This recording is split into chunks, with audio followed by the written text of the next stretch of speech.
Muy buenas tardes, amigas y amigos de este programa. Damos un nuevo comienzo a una nueva edición de Apúntalo, el programa que produce la Asociación Puertorriqueña de Profesores Universitarios y que se transmite todas las semanas por aquí, por Radio Universidad de Puerto Rico, WRUO-FM Mayagüez y WRTU-FM desde el recinto de Río Piedras de la Universidad de Puerto Rico. Les deseo recordar, como siempre, a nuestras amigas y amigos radioescuchas que este espacio está disponible para la presentación de proyectos, de conferencias, de actividades que sean de beneficio para el pueblo de Puerto Rico y para la comunidad universitaria. Y para estos efectos se pueden comunicar con la APU al 787-758-8232, 787-758-8232. Hoy tengo el placer de darle la bienvenida a dos muy queridas compañeras que son parte de la Junta Nacional de la APU, la compañera Lida Horta.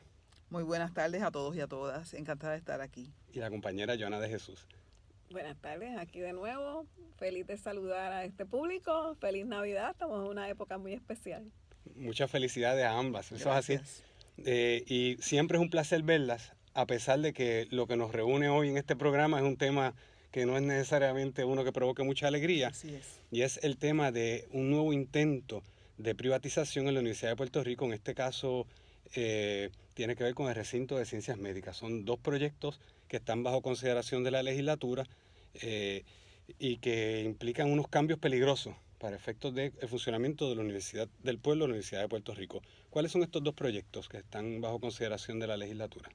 Pues fíjate, estamos hablando del proyecto del Senado 1430 y el proyecto del Senado 1441.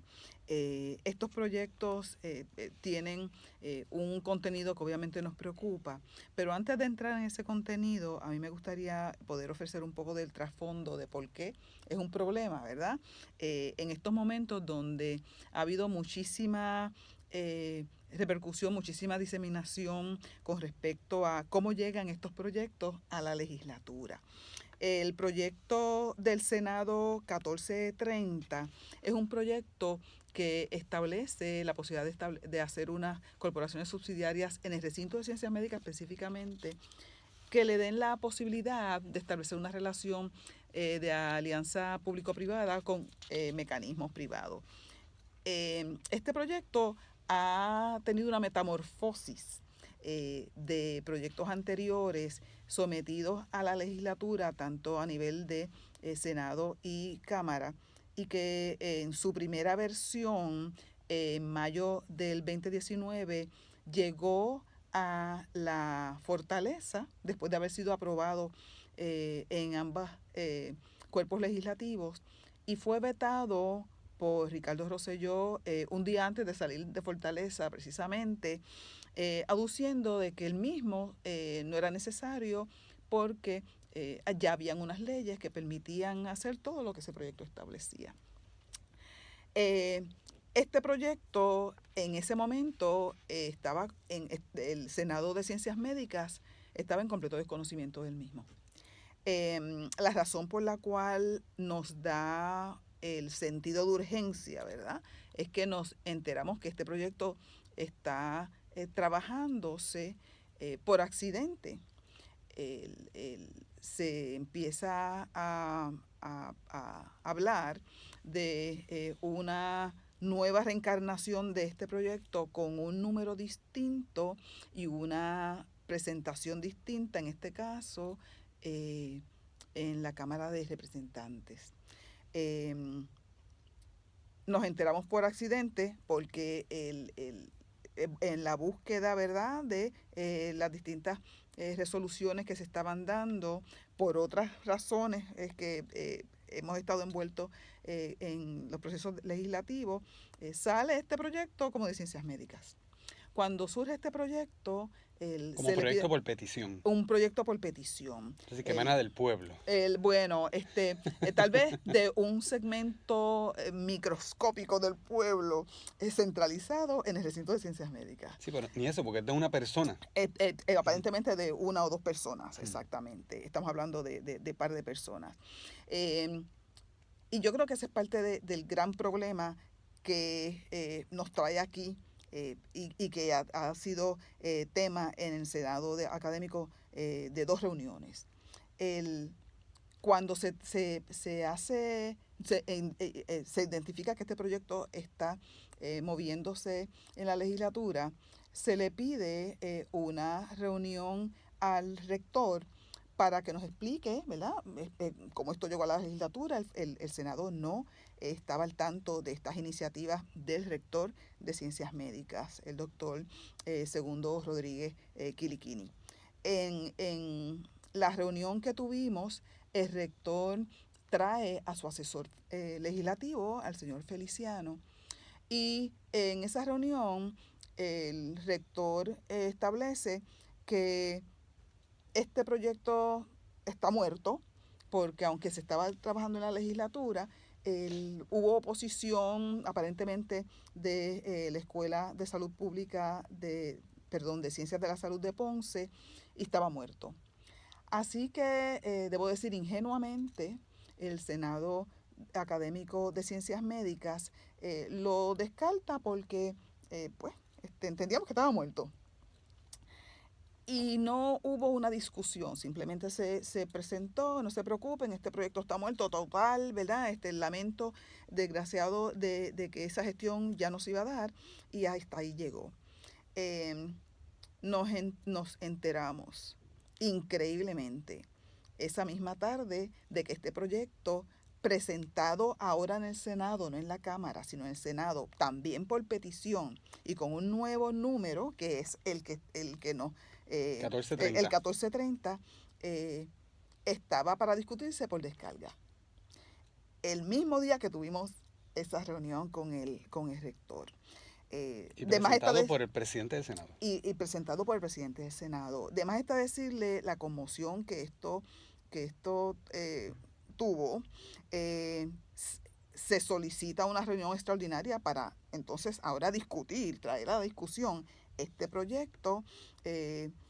Nos damos cuenta que es exactamente una copia de los proyectos anteriores que ya habían pasado por los foros legislativos, y nos preocupó grandemente no solamente el contenido del proyecto, sino el precedente establecido de que los y las rectoras sintieran la prerrogativa de ir a negociar cosas que cambian la estructura de sus respectivos recintos directamente a la legislatura sin pasar por el foro del Senado. O sea que me parece que, en adición al contenido de los proyectos que discutiremos en un minutito, el trasfondo del impacto y el precedente que se establece de cómo y cuán fácil algunos rectores y rectoras podrían obviar los foros de gobernanza dentro de la Universidad de Puerto Rico, a mí me parece que es un problema de mucha reflexión, es un problema que tenemos que asegurarnos de cómo vamos a responder al mismo, porque tenemos unos foros de gobernanza y hay que observarlos. Es decir, el rector Segundo Rodríguez, el doctor Segundo Rodríguez, cuando presenta el proyecto, ¿lo presenta como en su carácter personal, como un ciudadano más, o lo presenta en su carácter de portavoz de una parte de la comunidad universitaria? Yo creo que eso sería parte del debate, ¿no? ¿Cómo se excluye? Se habla a nombre de un grupo el cual ha sido excluido de la toma de una decisión de algo que los va a afectar a todos y a todas. Correctamente. En la medida que el señor rector lo presenta con su título de rector, él está hablando como ciencias médicas. El grave problema del asunto es que si uno habla a nombre de una institución, pues uno debió haber consultado los foros de gobernanza de esa institución. Y eso no se hizo. Así que es de anticipar que la legislatura interpretó que él tenía el aval de los foros de gobernanza, y eso pues no ocurrió así, y de ahí la llamada de la senadora Rosana López a la senadora académica Lida Horta, preguntándole qué evidencia había de que había sido aprobado por el foro de gobernanza de la institución, y ahí pues Lida puede abundar más de ese proceso. Sí, Lida, tú eres senadora, sí, eso Yo debimos soy verlo. senadora académica, sí, y de hecho todo este proceso se ha estado llevando a cabo desde y como prerrogativa del Senado Académico del Recinto de Ciencias Médicas. ¿Te consta de primera mano cómo se ha dado este proceso y cómo ha sido excluido el Senado en este caso particular? Eso es correcto. Y si se excluye por las declaraciones que yo te escuché hacer anteriormente y otros representantes de otros sectores de la universidad, de ciencias médicas en particular, pues le quedaba el temor de que este proceso se hace de esta manera atropellada porque se esconde algo, ¿no? Sí. Porque si fuera algo bueno, quizás se hubiese presentado de otra manera, ¿no? Sí, y esa es la contradicción inherente en todo esto. Fíjate, en todo momento se presentan las virtudes, las aparentes virtudes, debo decir, en un proyecto que es muy ambiguo, muy ambiguo.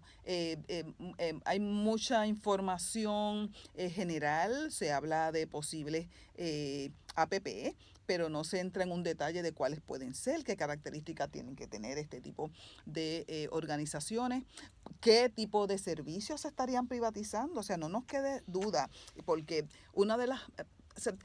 utilizar eufemismo es un poco difícil, ¿verdad? Y yo creo que es inaceptable. Y una de las cosas que se establece es que en la discusión que fue por descarga nuevamente, donde yo le pongo literalmente un sello en la legislatura, que es el carácter de este tipo de discusiones cuando son por descarga, se añade una oración, un proyecto de 14 páginas que dice: no se privatizarán los servicios académicos de ciencias médicas, pero todo el resto del proyecto mantiene de forma íntegra su estructura, su exposición de motivos, y todo lo demás contradice esa pequeña oración. Si quieres, vamos a coger los proyectos por uno a uno. Vamos a dejar que es el proyecto del Senado 1430, que habla de la creación de, ¿verdad?, de APPs, tratar de entender un poco qué es lo que propone, pero vamos a comenzar primero quizás con el otro, el proyecto del Senado 1441, que es el que crea el Fondo Apremiante de Recinto de Ciencias Médicas, que va a operar, estoy aquí leyendo la información que tengo a mi disposición, que es recopilado de la prensa, que operará como un fideicomiso privado, aparentemente, ¿verdad?, está establecido en este proyecto de ley, que se va a nutrir del fondo del grupo del CIMED, que me gustaría, ¿verdad?, que hablara un poquito de qué se trata esto, y con este fondo se crearía se podría proveer asistencia económica a estudiantes de recinto. ¿Cuál es el problema con este proyecto? Porque por lo que se propone así suena chévere. Sí, Están creando...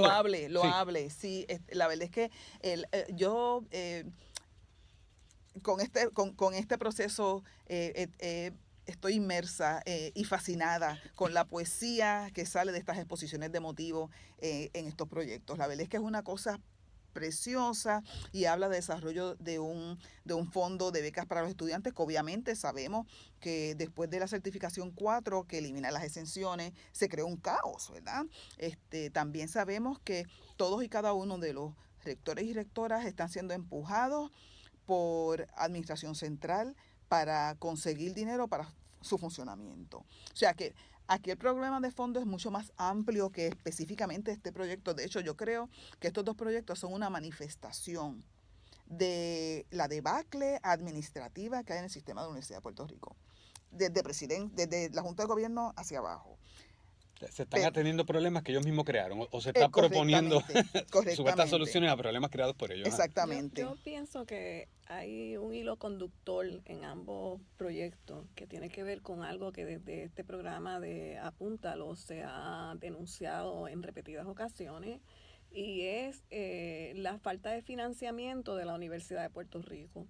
Aquí se ha retirado el apoyo a la universidad pública, aún sabiendo que somos un país pobre y que nuestra gente necesita eso, y aún sabiendo el valor incalculable que tiene la Universidad de Puerto Rico. Esa es la justificación de que se quiera buscar dinero como sea. Lo que pasa es que los lobos aprovechan. Y en ese sentido, independientemente de las buenas motivaciones que puedan haber tenido quien pone la cara para presentarlo, ¿verdad? En este caso, pues al parecer es el rector, quienes lo escriben, se le ve el corte de que lo que hay es una agenda privatizadora. En el caso del anterior, se crean múltiples corporaciones subsidiarias sin establecer cómo va a operar los fondos ni qué fondos van a ser para el recinto de ciencias médicas, y se habla de que lo único que no se va a privatizar es la parte académica, pero si no tienes financiamiento, ese es el colapso del sistema, ¿verdad? Y debemos entender que en el caso de la Universidad de Puerto Rico, ciencias médicas, y lo digo a mucho orgullo, ¿verdad? Es quien lleva los servicios de salud en este país, quien lleva toda la autoridad y toda la inteligencia en el área investigativa en servicios de salud. En el caso de, así que esto tiene un impacto, Correcto, podría tener un directamente impacto al bien país. serio en la preparación de profesionales de la salud Ujú. y en la prestación de servicios médicos y en las investigaciones. En el caso del 1441, 41. ¿verdad? Que era el que estábamos hablando en estos momentos, uno puede estar de acuerdo en que se cree un fondo adicional para ayudar a solventar la crisis fiscal que ha creado el propio gobierno. El problema es que el proyecto no tiene ninguna medidas de protección de cómo ese dinero se va a usar, más allá de decir que 70% va a ser para las becas, subsidios y ayudas a estudiantes, pero si no tenemos dinero suficiente para mantener las estructuras donde damos clases, los laboratorios, la paga la facultad, la paga el personal de apoyo, pues de qué me valen las becas. O sea que en ese sentido hay que reevaluar si se crea ese fondo, qué por ciento es para ayudas y subsidios y qué por ciento es para poder cumplir con nuestra misión investigativa, académica y de Sí. servicio. Joana, permíteme, perdona, tenemos que ir a Sí. una breve pausa, pero continuamos contigo tan pronto regresemos, no se vayan. Muy buenas tardes nuevamente, amigas y amigos de este programa Apúntalo. Sigue con ustedes José Raúl Rivera Caballero, profesor del UPR en Carolina, y estamos en compañía de las compañeras Lida Horta y Joana de Jesús, que son compañeras de recinto de ciencias médicas, una activa, otra jubilada, pero no retirada. Así es. Ambas son parte de la Junta Nacional de la Asociación Puertorriqueña de Profesores Universitarios. La compañera Lida Horta es senadora, Académico. de Senado Académico de... suele tener una connotación un poco terrible, si no es así. Sobre todo en este contexto, sí, senadora Sí. académica de Recinto de Ciencias Médicas. Y seguimos conversando sobre estos dos proyectos que afectan el funcionamiento del recinto de ciencias médicas. La compañera Joana hablaba de las preocupaciones que provocan el proyecto del Senado 1441, que es el que crea el Fondo Premiante de Recinto de Ciencias Médicas, con la supuesta intención de crear una ayuda, asistencia económica para los estudiantes. Por favor, sigue, Joana. Sí, pues estaba trayendo que esa distribución de fondos hay que ver, establecer prioridades y a primera vista el 70-30 no suena bien. Pero peor aún, el 30% se llama una partida de fondos discrecionales que aunque el proyecto dice que pudiera ayudar a los programas académicos, establece una junta que es designada por el rector y él es el mandamás o ella, ¿verdad? Quien sea, porque estos fondos son a perpetuidad, deberían ser, ¿verdad? Que no lo Así dice que en este tampoco el sentido, proyecto. esto no es personal, no tiene que ver con quién es el que ocupa la posición de rectoría en estos momentos en ciencias médicas, tiene que ver en si es adecuado o no la manera como se está haciendo.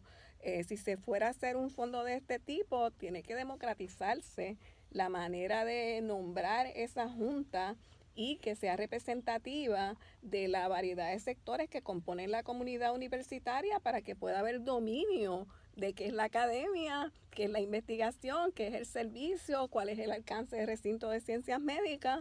Así que definitivamente como está, no se puede apoyar y por eso comprendo perfectamente y felicito al Senado Académico del Recinto de Ciencias Médicas que lo rechazó en su reunión pasada. O sea que este proyecto no atendería satisfactoriamente la crisis creada por el- el- la reducción de fondos al presupuesto de la Universidad de Puerto Rico, que ha creado otras muchas crisis y crearía una estructura cuestionable en donde se le está atribuyendo un poder a una sola persona, ¿verdad? Por su cargo, para administrar un fondo millonario. ¿De cuánto dinero estamos hablando? Bueno, este fondo fluctúa y es parte del problema que puede tener el proyecto. En estos momentos, el fondo de este grupo es CINET, que es un grupo de aseguradoras que va dirigido a trabajar que recibe dinero en relación a la impericia, seguro de impericia de los médicos. Hay de 71 a 90 millones, que es una cantidad extraordinaria de dinero. Pero el proyecto primero no establece qué recurrencia van a tener esos fondos. Y yo puedo tener 71 millones un año, se agota, y qué voy a hacer con los programas que desarrolle, porque tal vez en otro año ese fondo o es la mitad o no existe, o viene otra ley y los corta. O sea, no hay una recurrencia garantizada en estos fondos, lo cual, ¿verdad? Es un problema. Parte y abundando en lo que establece Johanna, o sea, a mí me parece que el hecho de que yo tenga que buscar parchos para tapar las grandes fisuras que ha hecho que ha permitido el gobierno de Puerto Rico ocurran en la Universidad de Puerto Rico y que han sido mantenidas por la Junta de Gobierno y el presidente. Es un gran problema y la APU ha estado estableciendo todo el tiempo. Aquí tenemos que regresar a la garantía para que este proyecto de país se mantenga. Tenemos que regresar a la garantía del presupuesto de nuestra fórmula, que es lo que establece la Ley Orgánica de la Universidad de Puerto Rico con unos propósitos muy claros en mente: garantizar la perpetuidad de ese proyecto. Es la línea conductora que proponía Johanna hace un momento, ¿no? De estos proyectos. De hecho, para pasar al otro proyecto, menciono que por lo menos en la prensa ya se publicó la oposición tanto del comisionado de seguros como del CIMED, que CIMED lo que significa el Sindicato de Aseguradores para la Suscripción Conjunta de Seguros de Responsabilidad Profesional Médico Hospitalaria. Lo logré decir de un muy bien, con un solo respiro. Se han opuesto y el CIMED argumenta que no tiene el dinero que el proyecto de ley asegura que tienen que ellos aportar. Que de aportar ese dinero se irían a la quiebra, que no podrían cumplir con las obligaciones que ya tienen, ¿no? Con sus asegurados. Así que se complica un poco aún más la trama. Pero seguimos. Yo creo que esa metáfora de los parchos es muy buena. Y sobre todo ahora, en la búsqueda de dinero, se está tratando de recurrir al capital privado, que es un tema recurrente en todos los recintos. Correcto. Cómo se puede, sin llamarlo privatización, darle al sector privado la administración de pedazos de la universidad. En este caso, a pesar de que mencionaban hace un momento que no está muy claro cómo sería, pero es la creación de APPs. Correcto. La oración, mencionabas que se le añadió la oración de que no se iba a tocar la parte académica, pero de acuerdo a lo que dice el proyecto de ley, se administrarían los programas de práctica intramural de las escuelas de medicina dental, de enfermería, también para administración de programas, de la operación de propuestas federales para realizar investigaciones. O sea, que los tentáculos son largos. Sí, bueno, o sea, estos proyectos ambos, desde sus propias perspectivas, resultarían omnipotentes, ¿verdad? Yo quisiera enfatizar en dos cosas. Uno, la privatización de servicios. O sea, aquí no se habla de la venta, ¿verdad? Porque el rector decía, pero ¿cómo la gente está diciendo que vamos a vender el recinto, que vamos a privatizar el recinto? No, estamos hablando y estamos muy claros que el proyecto, porque así lo establece, habla de la privatización de algunos servicios. Cuando tú hablas de las clínicas de recinto de ciencias médicas, que como muy bien mencionó Johanna, es donde se ofrece el servicio médico, ¿verdad? De recinto, donde se concentra la práctica de esos servicios médicos, estamos hablando de que hay unos servicios que empiezan con la atención de las llamadas cuando las personas quieren hacer cita. Las personas que apoyan el servicio de facturación, que para nosotros es crítico, en ciencias médicas recobrar el dinero de los servicios que se dan es crítico para poder seguir funcionando y seguir, ¿verdad?, dando esos servicios. Todos estos servicios podrían ser privatizados y llamó la atención a los gremios que representan a las personas que dan esos servicios, ¿verdad? Porque hay un impacto directo también. En términos de servicios de seguridad, servicios que se necesitan, ¿verdad?, en todos nuestros recintos, servicios de mantenimiento que se necesitan en todos nuestros recintos, no solamente en ciencias médicas y no solamente en las clínicas que pertenecen y participan del plan de práctica intramural. O sea que aquí podríamos ver una, ¿verdad?, y la incorporación de una cantidad de organizaciones que entren a sustituir, interesantemente, pagados con fondos públicos, ¿verdad? Vengan a sustituir la administración de unos servicios que se ofrecen. Nosotros tenemos muchísimas experiencias ya con alianzas públicas-privadas y con corporaciones subsidiarias dentro de la Universidad de Puerto Rico. Específicamente tenemos Paz Universitaria, tenemos allí mismo en Centro Médico el UPR Parking Systems, que dice UPR Parking System, pero es privada. ¿verdad? Es privada, y no vemos un solo centavo de eso. O sea, ya tenemos una experiencia y tan pronto este proyecto habla de corporaciones subsidiarias y APP, enseguida las alarmas empiezan a sonar. Pero no tan solo porque se afecta a quienes ofrecen los servicios. ¿Esos servicios se los ofrece a quién? ¿Y cómo se afectarían a esas personas? Aquí yo creo que estamos hablando de dinero público siendo transferido a dinero privado. Debo decir también que, y esto es parte de lo que yo sé que el rector le preocupa, y a mí me preocupa el hecho de que él no se haya preocupado antes de enviar y peticionar estos proyectos, el hecho de que el dinero que entra en ciencias médicas va a eliminarse del dinero que entra de los fondos general a recinto, porque si el propósito es buscar más dinero y yo estoy buscando más dinero en estas alianzas con la empresa privada, ¿qué va a pasar con el dinero que yo necesito para mantener mis funciones diarias, entendiendo a las académicas que llegan del Fondo Federal? Sí. No, nos queda un minuto, Johanna.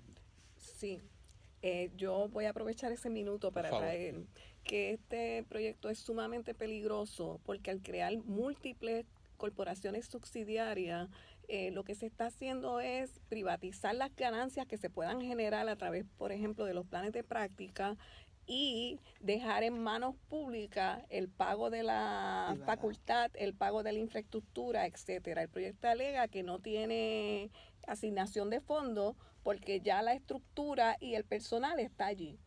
Pero sin embargo no provee ningún tipo de salvaguarda de cómo el dinero que se recolecte a través de estas corporaciones subsidiarias va a ingresar para los programas académicos, para la investigación y para proveer servicios. Sí, pues lamentablemente el tiempo se nos va corriendo. Este es un tema que pica y se extiende. Nos tenemos que ir. Pueden ver este programa en programa Apúntalo en YouTube. Le agradecemos a Fidel Arocho Santiago, como siempre, por su apoyo técnico y hasta la próxima semana. Buenas tardes. Buenas tardes.